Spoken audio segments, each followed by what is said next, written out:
Hola, aquest dimarts hem tingut una situació excepcional en quant al vent de component nord, que sobretot ha bufat amb força al nord i al nord-est del país.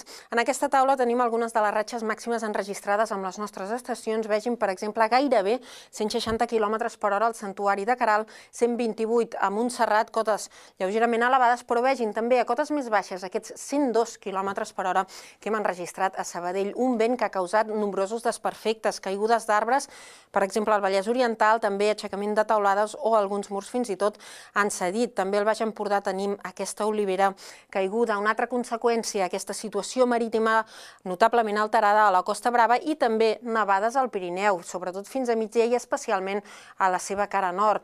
En aquest mapa podem veure la causa d'aquests vents. Vegin, aquestes isòbares ben apretades aquí ens indiquen un flux intens de vents de component nord. Aquest mapa és previst per dimarts al migdia. Si el comparem amb el mapa previst per dimecres, veiem que aquestes isòbares es van eixamplant alhora que el vent tendeix a girar a nord-oest. Amb tot plegat, doncs, clara millora de cara a dimecres pel que fa al vent, afluixarà notablement, però en canvi tindrem un augment de núvols, i és que ens creua un sistema frontal, un front càlid, que serà poc actiu però que portarà nombrosos núvols, sobretot alts i mitjans, i al nord del país, amb temperatures mínimes que baixaran lleugerament.